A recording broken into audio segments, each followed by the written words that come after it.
Assalamualaikum warahmatullahi wabarakatuh. Perkenalkan, kami dari kelompok 8 yang beranggotakan saya sendiri, Dianur Padilla, dan ada Aruna Abiyakta, Nurendah Mart, dan Ellen Fitrianti. Kami di sini akan membahas wawasan Nusantara.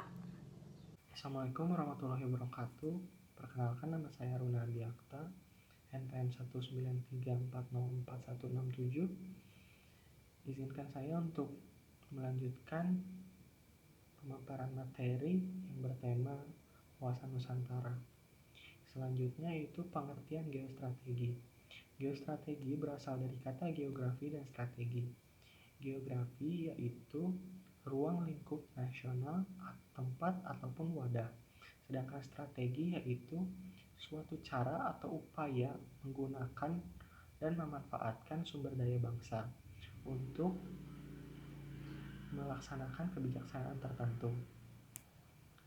Adapun pengertian geostrategi menurut para ahli sebagai berikut. Yang pertama, menurut Purnomo.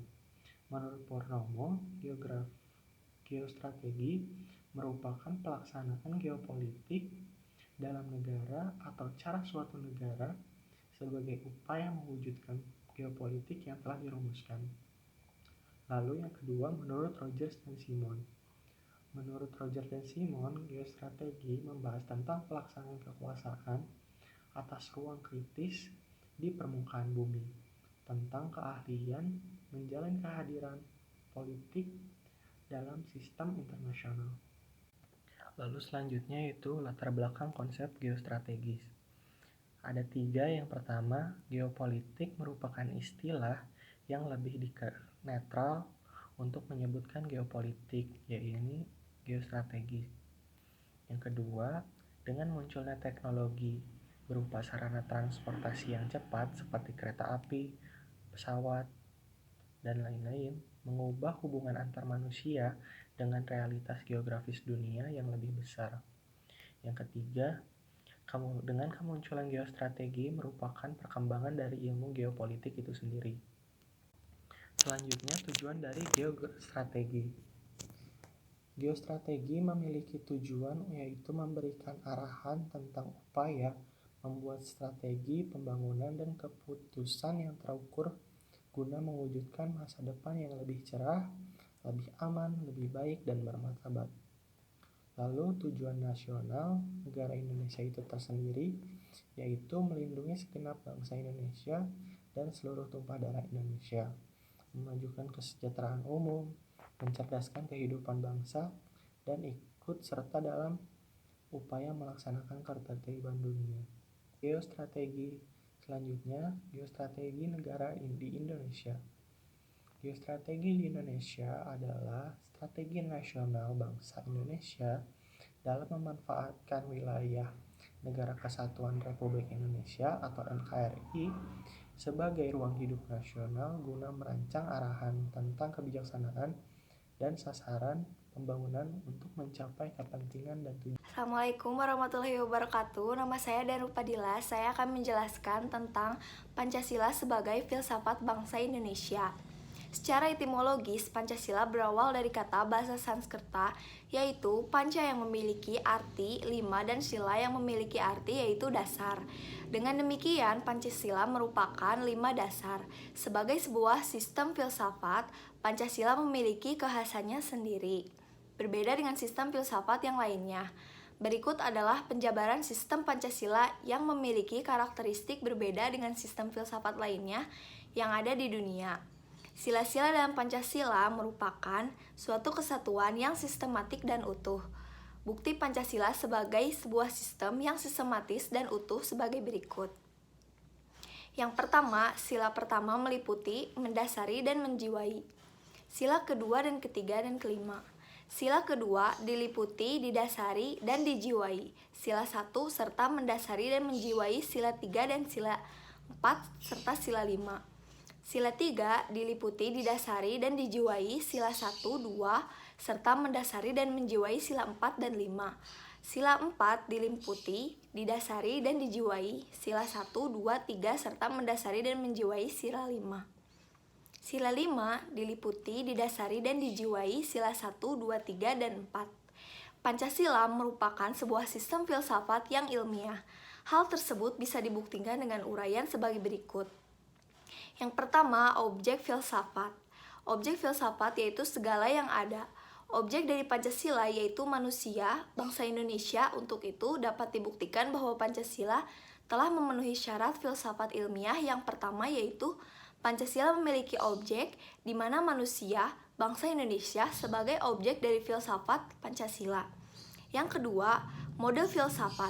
Model filsafat merupakan cara berpikir dalam menemukan sebuah hakikat. Dalam hal ini, yang menjadi salah satu syarat metode filsafat yaitu mengenai cara menemukan sebuah hakikat atau metode. Pancasila dimanifestasikan oleh Insinyur Soekarno dan diproses pengalian mengenai karakteristik dan kepribadian yang dimiliki bangsa Indonesia dari sejak zaman dulu dengan metode analisa dan sintesa. Yang ketiga, sistem filsafat. Filsafat merupakan induk dari segala macam ilmu yang ada di dunia. Karena pada dasarnya filsafat adalah sebuah ilmu berpikir. Pancasila sebagai filsafat negara merupakan satu kesatuan yang utuh, sistematis, dan tidak dapat dipisahkan. Yang keempat, sifat universal filsafat.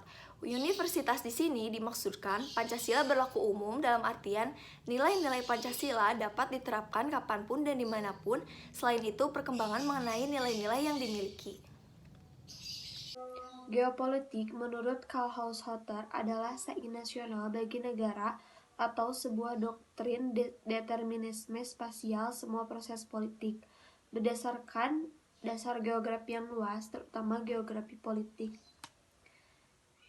Ruang lingkup geopolitik meliputi objek dan subjek geopolitik, yaitu wilayah-wilayah politik yang terorganisir dan terintegrasikan tersebut dinamakan negara.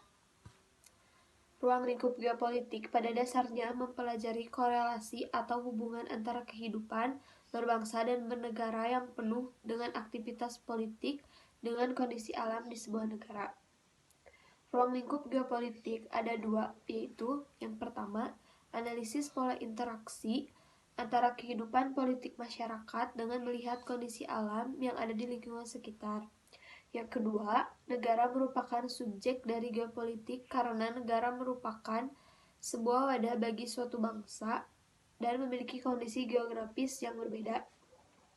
Perkembangan geopolitik. Yang pertama, secara historis, bangsa Indonesia dapat memerdekakan dan membentuk sebuah negara atas dasar persatuan dan perjuangan bersama dari berbagai keberagaman yang ada. Yang kedua, masih berlakunya Territorialisme and Maritime Kringen Ordonansi atau disingkat TZMKO 1930. D. Konsep geostrategi.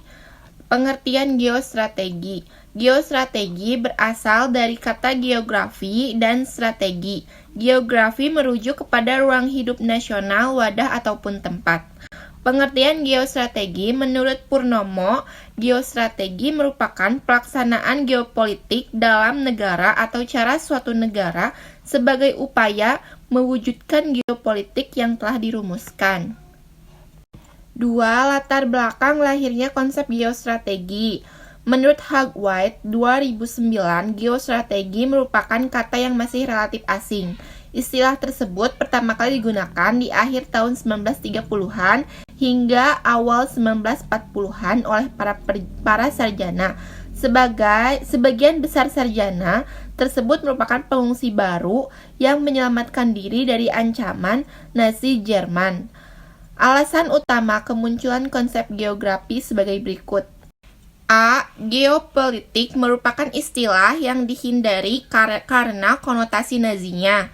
B. Teknologi berupa sarana transportasi cepat seperti kereta api dan pesawat terbang mengubah hubungan antar manusia dengan realitas geografis dunia yang lebih besar. C.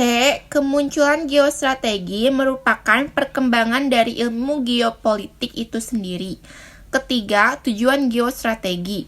Geostrategi melibatkan sebuah perencanaan atau planning yang komprehensif, menetapkan cara mencapai tujuan nasional, atau mengamankan aset yang memiliki arti penting bagi militer atau politik. Bangsa Indonesia memiliki harapan untuk mewujudkan sebuah tatanan masyarakat yang adil dan makmur dalam bingkai sebuah negara yang merdeka, bersatu, dan berdaulat yang berdasarkan Pancasila dan Undang-Undang Dasar 1945.